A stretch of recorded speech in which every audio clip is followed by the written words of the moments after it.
మనం ఎందుకు కుచించకపోయినాం? మన ధర్మంలో ఉండే లోపం ఏంటిది? సనాతన ధర్మంలో ఏదైనా లోపం ఉన్నదనుకుంటే కుల వ్యవస్థను సమర్థిస్తూనే ఉంటది. హిందూ ధర్మంలో ఏదైనా లోపం ఉన్నదంటే కుల వ్యవస్థను సమర్థిస్తున్నట్టుగానే ఉంటది. కుల వ్యవస్థను సమర్థిస్తే అందులో లోపం ఉన్నట్టే. అది హిందూ ధర్మమైనా సనాతన ధర్మమైనా. కుల వ్యవస్థను సమర్థించకపోతే హిందూ ధర్మమే గొప్పది కావచ్చు, సనాతన ధర్మమే గొప్పది కావచ్చు. కానీ పురాతనమైన సనాతనమైన మన ధర్మం ప్రపంచాన్ని ప్రభావితం చేయలేకుండా పోయింది. కానీ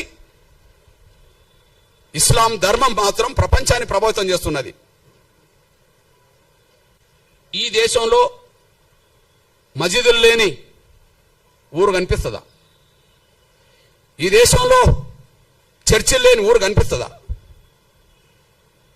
ఇస్లాం ఎక్కడ పుట్టింది? ఇవాళ ప్రపంచంలో ఏ స్థాయిలో నిలబడ్డది? క్రైస్తవ్యం ఎక్కడ పుట్టింది? ఈ ప్రపంచంలో ఏ స్థాయిలో నిలబడ్డది? ఈ రెండింటికంటే ముందు హిందూ ధర్మం సనాతన ధర్మం అయినప్పుడు ప్రపంచాన్ని ఎందుకు ప్రభావితం చేయలేకుండా పోయినాం? మన లోపం ఏంటి? అఖండ భారత్ లేదు, స్వాతంత్రం కంటే ముందున్న భారత్ కూడా లేదు. అఖండ భారత్ లేదు, స్వాతంత్రం కంటే ముందున్న భారత్ కూడా లేదు. మన లోపాన్ని సరి చేసుకోకపోతే, మన లోపానికి కారణమైన కుల వ్యవస్థను రద్దు చేసుకోకపోతే ఇంకొక 100 ఏళ్లకు ఈ ఉన్న భారత్ ఉంటుందని గ్యారంటీ లేదు. వాస్తవం, సత్యం మాట్లాడడానికి భయపడాల్సిన అవసరం లేదు. ఎందుకు అఖండ భారత్ లేకుండా పోయిందో స్పష్టం చేయండి. ఎందుకు ఉన్న భారత్ కూడా భారత్ లేకుండా పోయిందో, స్వాతంత్రం కంటే ముందున్న భారత్ స్వాతంత్రం తర్వాత ఎందుకు లేకుండా పోయిందో స్పష్టం చేయండి. ఈ దేశంలో ఏ విశ్వాసాలు పెరిగినాయో స్పష్టం చేయండి. ఆ విశ్వాసాలు పెరగడానికి, విశ్వాసాలు గల ప్రజలు పెరగడానికి, ఆ సంఖ్య పెరగడానికి ఏం కారణమో చేయండి. ఎక్కడో పుట్టిన ఇస్లాం ప్రపంచాన్ని ప్రభావితం చేస్తూ దేశంలో ఉన్నది కదా. ఆ ధర్మంలో లోపం ఉంటే ప్రపంచాన్ని ఎందుకు ప్రభావితం చేస్తుంది? క్రైస్తవ ధర్మంలో లోపం ఉంటే ప్రపంచాన్ని ఎందుకు ప్రభావితం చేస్తున్నది? మన ధర్మంలో సత్యం ఉంటే ఎందుకు బయటికి వెళ్ళలేకుండా పోయినాం? మన లోపానికి కారణం ఏంది?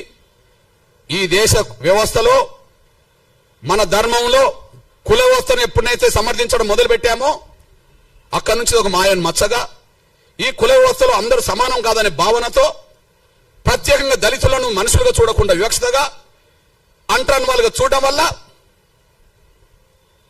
ఎవరొచ్చి మా ధర్మం గొప్పదని ప్రచారం చేస్తే, ఎవరొచ్చి మా ధర్మంలో సమానత్వం ఉన్నదని ప్రచారం చేస్తే, ఎవరొచ్చి మా ధర్మంలో అసమానతలు లేవని ప్రచారం చేస్తే, అసమానతలు గురవుతున్న వర్గాలు సమానత్వం దిశగా అడుగులేయడం కోసం ఎన్నో మార్గాలు ఎన్నుకున్నారు. ఇక్కడ మీ అన్నగా చెప్తున్నా నేను, 1950 ఆర్డర్, రాష్ట్రపతి ఆర్డర్ రాజ్యాంగ విరుద్ధం కదా. రాజ్యాంగ విరుద్ధంతో పాటు అది వివక్షత కదా. రాజ్యాంగ విరుద్ధం ఎందుకంటున్నా? భారత రాజ్యాంగంలో ఆర్టికల్ 25 ఉన్నది కదా. ఆర్టికల్ 25 ఏం చెప్తుంది? ఈ దేశ పౌరులకు వాళ్ళు ఇష్టమున్న మతాన్ని ఎన్నుకోవచ్చు, వాళ్ళు ఇష్టమున్న మత విశ్వాసాలు కలిగి ఉండవచ్చు అని చెప్పి ఆర్టికల్ 25 చెప్తున్నది కదా. ఆర్టికల్ 25 చెప్తున్నది కదా. అదే సమయంలో ఆర్టికల్ 14, 15 ఏం చెప్తున్నది? సమానత్వం హక్కు అని చెప్తున్నది కదా. లింగపరంగా, మతపరంగా, కులపరంగా వివక్ష ప్రదర్శించొద్దు, భారతీయులందరి పట్ల సమానంగా చూడాలని చెప్పి ఆర్టికల్ 14, 15 చెప్తున్నది కదా. మత స్వేచ్ఛ ఉన్నది, సమానత్వం అందరినీ సమానంగా చూడమని ఉన్నది. మరి ఇప్పుడు దళితులు మాత్రమే క్రైస్తవ మతంలో తీసుకుంటే ఎస్సీ హోదా రద్దు అవుతుందని ఎట్లా ఆర్డర్ వస్తుంది?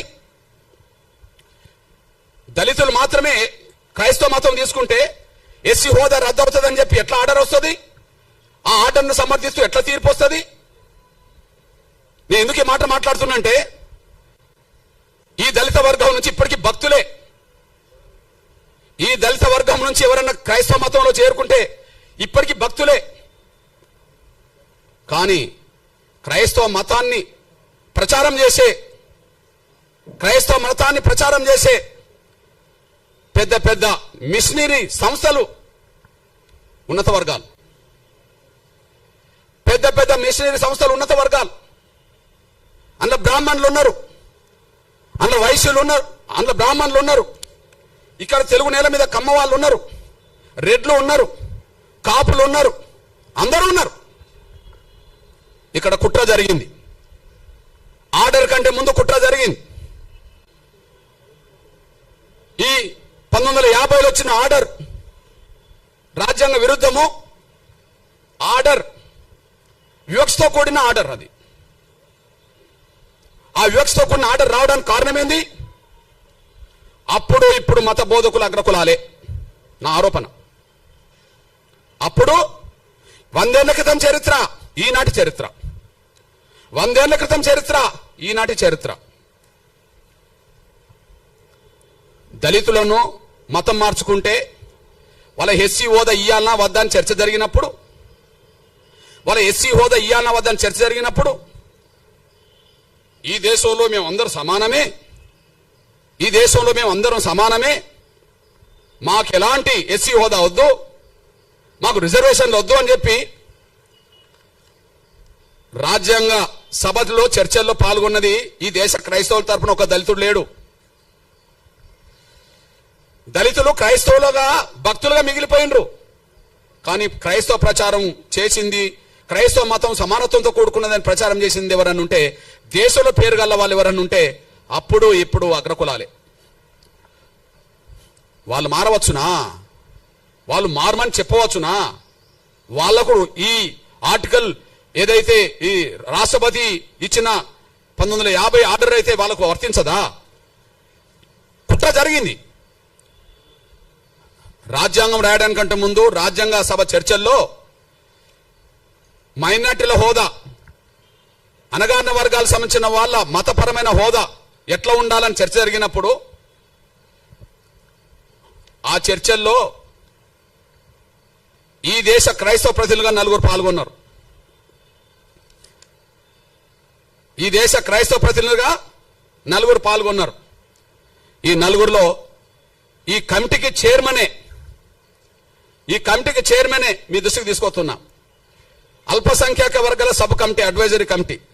రాజ్యాంగంలో అల్పసంఖ్యాక వర్గాలకు, దళితులకు, పేద వర్గాలకు ఎలాంటి ఉండాలని చెప్పినప్పుడు అంటే అంబేద్కర్ కూడా ఉంటాడు. కానీ దీనికి చైర్మన్ ఎవరు? హెచ్సి ముఖర్జీ, పశ్చిమ బెంగాల్. ఆయన ఎవరు? బ్రాహ్మణ్.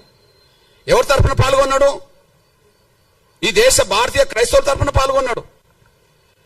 ఈ దేశ భారతీయ క్రైస్తవుల తరఫున పాల్గొన్నాడు. ఎవరు ఆయన?